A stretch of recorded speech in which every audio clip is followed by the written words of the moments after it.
been offered. And it was like a dilemma, like take the secure, permanent job or take the risk of the understudy. Or take the case of a show that is running successfully on Broadway versus one that may never even make it. Right. Again, we're adding more good stuff to the story that absolutely no one will believe. And something in my brain, I turned down Les Mis and took the understudy in Millie. Wow. And that the rest is sort of history. Well, the history, maybe you're too modest to bring it up, is they decided the person they had cast wasn't right for the part, and they offered you then the role. Mm-hmm. And here they were bringing a show valued at close to $10 million to Broadway. Which I didn't quite realize until after we had opened. With an unknown name. Yeah. And the creative people are saying to the financial backers, trust us. Yeah. This girl's going to be okay. I can't believe that they did, and it's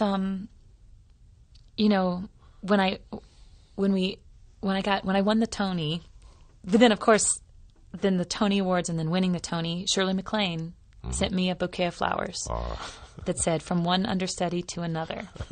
How sweet. Yeah, and I was like, what is my life, Well, when did you wake up and realize the pressure that was on you, the weight you had on your shoulders? The day after we opened. The day after you opened. In other words, you were going through all the tryouts, all the rehearsals, all the work, getting ready for it. Yeah. Suddenly you open, and then what happened? That next day you read the notices, the reviews.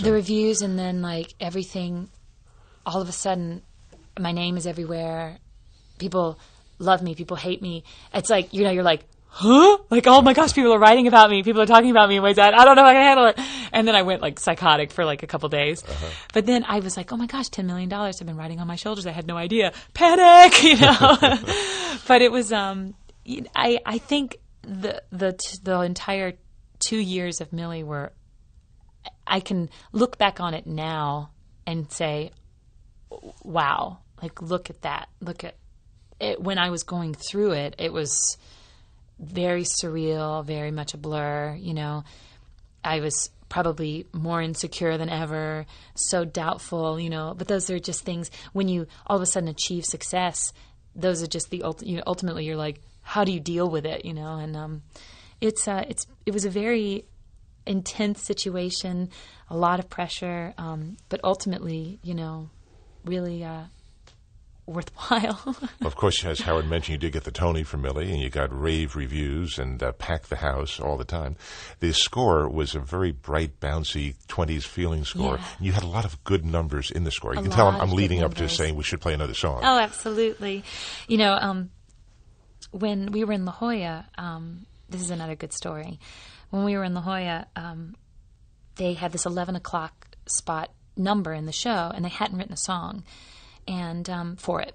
And so whenever we'd get to it in the run, they would just stop and we'd jump to the next thing. Eventually there will be something here. This was a week before we started previews. And it happened, there was someone else playing the part, and then I took over. Mm-hmm. And after I took over, about 3 days after that, Janine Tesori and Dick Scanlon, who were, Janine wrote the music, Dick Scanlon wrote lyrics and the book for Millie, they said, we've written a song. And we've written it for you, and we want you to hear it. And I was like, okay. And they invited me to the lobby of the La Jolla Playhouse, and Janine Tesori played me the first version of Gimme Gimme, which is the 11 o'clock number in Millie, and I taped it. And I have a tape recorder of the first time she ever sang it for me, and I'll always have it. And I was like, my jaws to the floor. I was so excited. It had to go into the show like in 2 days, and they had written it in like 15 hours, like something crazy.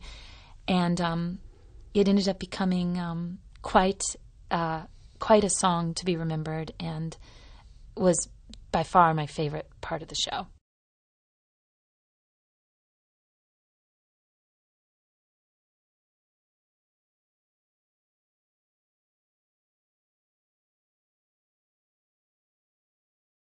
From a thoroughly modern Millie, Gimme Gimme. That was such a wonderful story leading in, how they wrote it for you. When you stopped and think about that, as you were telling us that a moment ago, I was thinking, well, yeah, Irving Berlin used to write songs for Ethel Merman. You hear of other, legendary stars having songs written for them because the songwriters knew their capabilities, knew their personalities, knew what they wanted.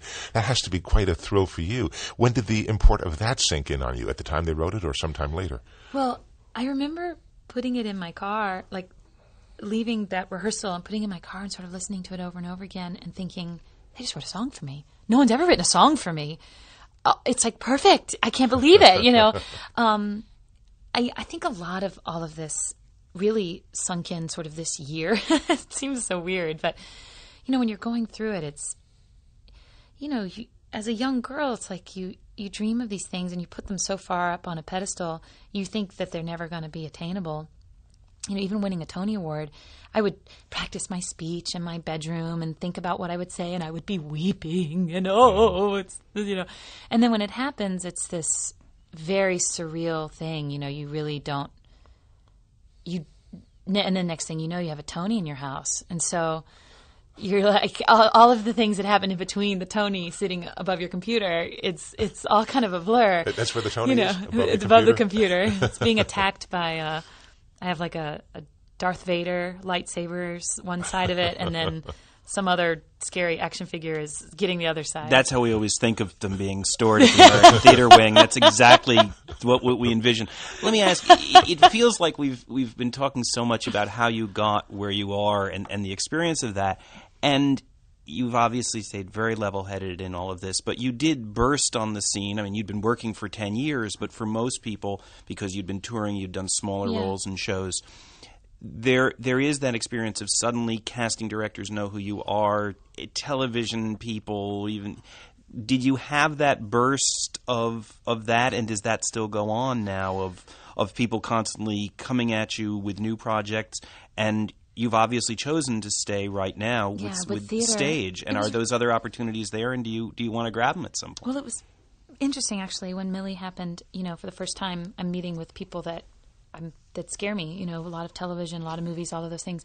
And I had to really think about what I wanted and what I wanted my career to be. And again, I sat down with my agents and we had to decide. And I really decided that my passion was theater. So I had turned down quite a lot of things, actually, to stay doing theater. Now, you mentioned before that you had worked with your brother Hunter Foster before. What's it like working with your sibling in a show?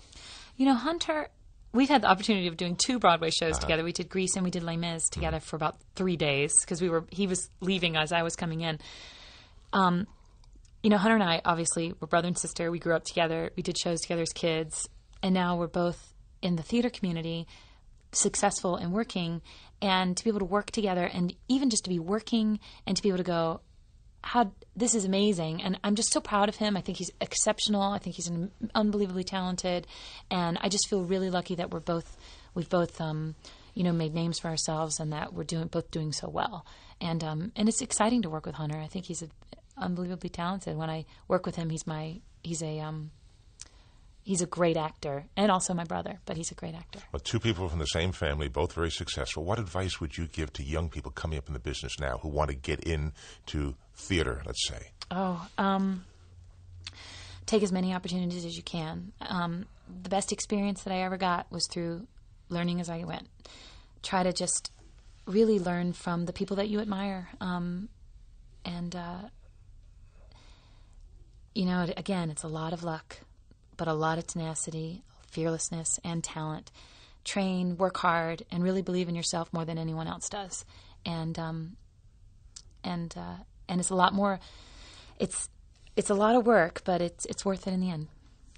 And on that note, I think that's a good point to say. Sutton Foster on Downstage Center. Thank you so much for being with us today. Thank you. I had a really nice time. Likewise. Thanks. For the American Theater Wing, I'm Howard Sherman, reminding our listeners that these programs and all of the educational and media work of the American Theater Wing is available for free, on demand, online from www.americantheaterwing.org. And for XM Satellite Radio, I'm John von Susten. For Downstage Center, that's a wrap, and thank you.